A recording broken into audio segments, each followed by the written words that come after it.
umaga. Ang pag-uusapan naman natin ngayon is the standard normal distribution. So parang normal distribution pa rin 'to, medyo may pagkakaiba nga lang. Kung di niyo pa nakita yung normal distribution, nasa description below, tingnan niyo na lang. Okay. Yung normal distribution natin usually denoted by Z, kung saan kinukuha natin yung Z-score. Dito, imbis yung ginagamit natin na mean is yung mga value, zero out natin siya. Yung mean natin is 0. So, dito, lagi na siyang 0. Tapos meron tayo laging standard deviation na 1. So, lagi yan gagamitin natin is 1, 2, 3. Tapos negative 1, negative 2, negative 3. So, sa standard normal distribution, ito lagi yung gamit natin. Hindi na yung mga malalaking value na ginamit dati natin sa normal distribution. Okay? Next. Usually, ito talaga yung pagkuha ng manual, area ng probability natin. Pero since ginagamit naman yung table ngayon, may nagawang simplify na para mas madali na lang kunin, yung kinukuha lang natin yung value ng z-score. So, ito pa rin yung ginagamit natin, 0, 1, 2, 3, negative 1, negative 2, negative 3.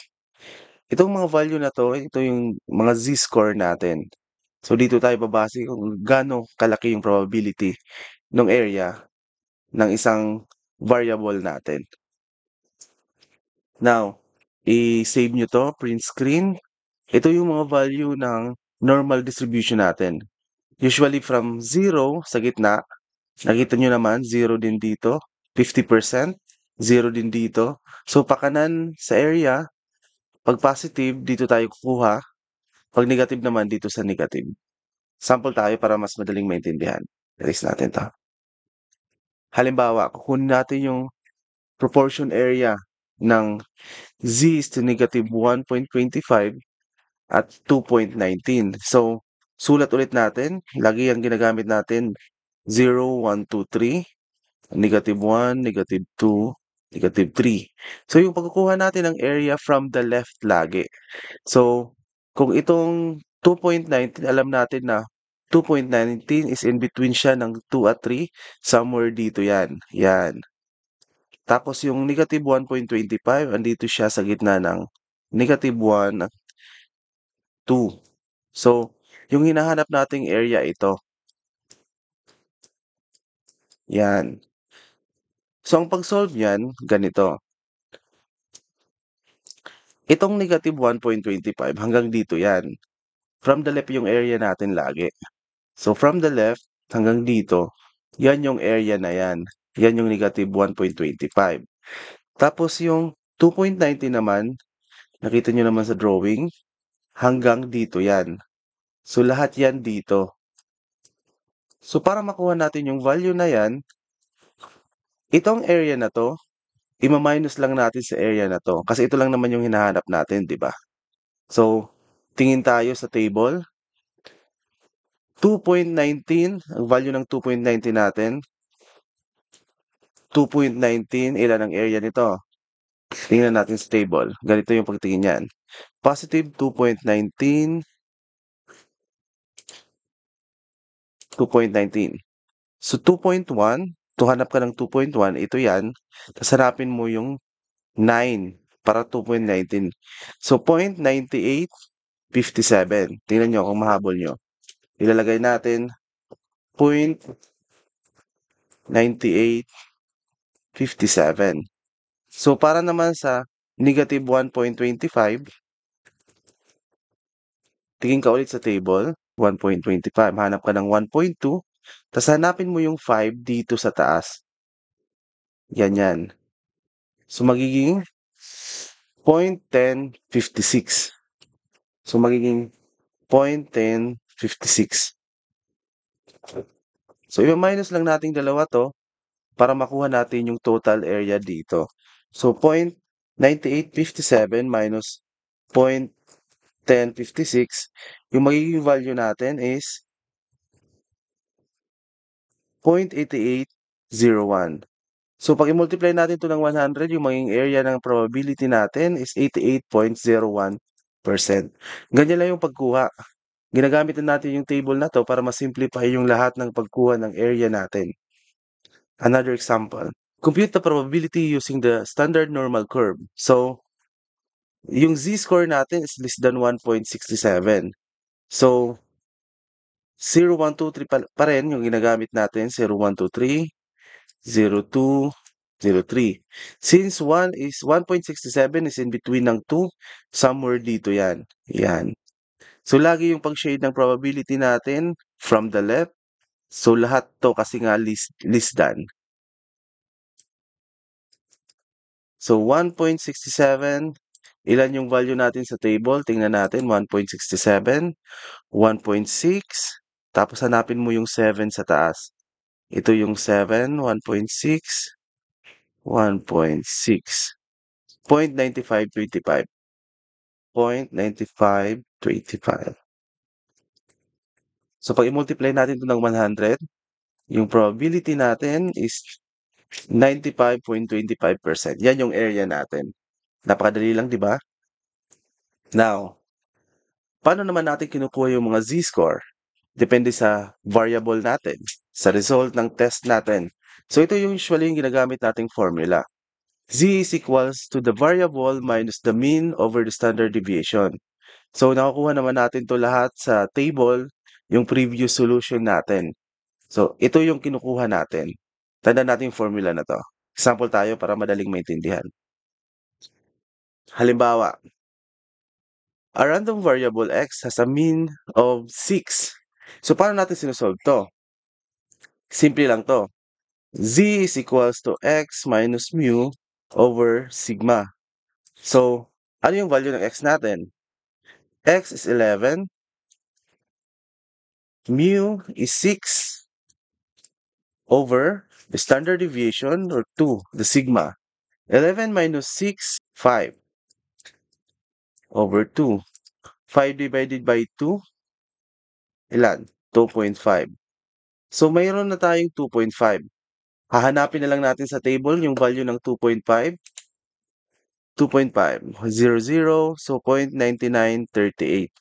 So, 0.9938.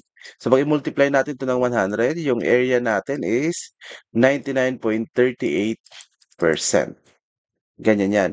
Kung idudraw naman natin to sa ating standard normal curve, hanggang dito yan, 1, 2, 3. So, 2.5, andito yan sa in-between ng 3. From the left, ganyan yan, shade mo. Lahat yan. Ganyan. So, ganyan lang kasimple. Another example tayo. So, yung given natin, yung x is 20, mu or mean is 12, and the sigma or the standard deviation is 3. So, paano natin sinosolve? Z is equals to x minus mu over sigma. Yung x value natin is 20 minus 12 over 3. Ganyan lang. 20 minus 12 is 8. At 8 divided by 3, 2.666 or 2.67. So, ganyan lang. Tapos, pag makuha mo na yung z-value natin or z-score, titingnan nyo lang sa table. 2.67 is 2.6. Tapos, hanap ka ng 7 sa taas. 2.67 is 0.9962. 0.9962. So, yung value natin is 0.9962 or 99.62%. Ang dali lang, di ba? Next problem. So, yung given naman natin is 18. Yung mu or mean is 28 and the sigma is 5. Paano naman natin sinusolve to? Ganun pa rin. Z is equals to x minus mu over sigma. So, yung x value natin is 18. Yung mu natin is 28. Tapos yung sigma is 5. So, 18 minus 28 is 10. Negative 10. Divided by 5, negative 2. So, ngayon meron na tayong negative. Hanapin na lang natin dito sa table na to, yung negative 2. 2.0. So, 0.0228. 0.0228. 0.0228%. Or O i-multiply natin 'to ng 100, 2.28% yung area natin. Ganyan lang kasimple kung paano natin kinukuha 'to, 'di ba? Another example tayo, number 4. The score in the summative test is 11. So, dito naman, yung scenario natin, pinaiba naman, 'di na siya naka-given. Same pa rin din yung pag-solve niyan. Simple lang 'yan kasi given naman lahat, eh. X minus mu or the x variable minus mu over sigma. So, yung x natin is below 40. So, ilan yung below 40 natin diyan? So, yan yung value natin ng variable, 40. So, yung mean natin is binigay naman 65 at the standard deviation of 12. So, 40 minus 65 is negative 25. Divided by 12 is negative 2.08. So, yung probability natin, pag titingnan natin sa table, negative 2.08. So, 2.0, tapos hanap ka sa 8. 2.0, 0.0188. 0.0188. So, yung value natin is 0.0188. So, yung area ng probability natin is 1.88%. So, paano natin i-table to? Simple lang, ganun pa rin. Yung bell curve natin, ay sorry, hindi straight. Yung bell curve natin ganito. Diba? Gitna pa rin. Anyway, parang ganyan yan.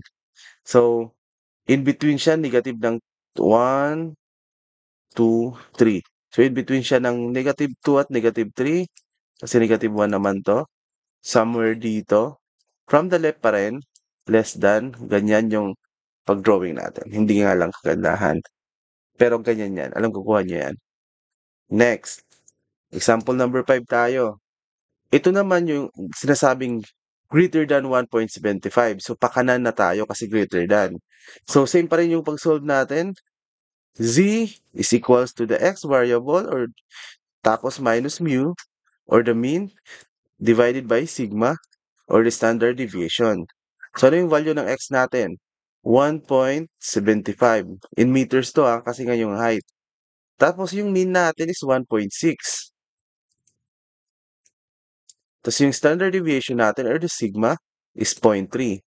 So, 1.75 minus 1.6, yung value natin is 0.15. Divided by 0.3, then is 0.5. Yan yung z-score natin. So, hanapin na lang natin yung 0.5. Kung ilo-drawing natin to paano? Hindi kaganda. Hindi ako magaling mag-drawing. Ganito yan. Bell curve. Tapos, pakanan tayo kasi nga positive yan. 1, 2, 3. So, 0, 1, 2, 3. Lagi may negative to dito sa kaliwa. Hindi ko lang sinulat para ano. So, yung 0.5 is in between ng 0 at 1. So, somewhere yan dito. Since yung hinahanap natin is greater than 0.5 or the z-score of 0.5, so yung hinahanap natin dito. Since alam natin yung mga value ng probability natin is from the left yung area, yung value nito, i-minus na lang natin sa 100% probability or 1. Kasi 100% is 1 naman, di ba? So, lahat to sa mga properties ng isang normal curve. So, 1 to lahat yung area or the 100%. So, hanapin muna natin yung value ng 0.5. Punta ulit tayo sa table. 0.5. 0.500 is 0.6915. 0.6915. So, yung value natin is 0.6915. So, ima-minus lang natin yan sa value ng 1.00. So, 1 minus 0.6915, yung value natin is, yung value natin is 0.3085. Ganyan lang yan. Kasi nga, pakanan yung hinahanap natin. Since yung area ng mga standard normal curve natin is galing palagi sa kaliwa. So, ito yung hinahanap natin. So, ima-minus lang natin yan. Pag i-multiply natin ng 100, yung area natin is 30.85%. Kuha na? Ang dali lang, di ba? Kasi given na lahat sa table. Now, Thank you for watching. Please like and subscribe.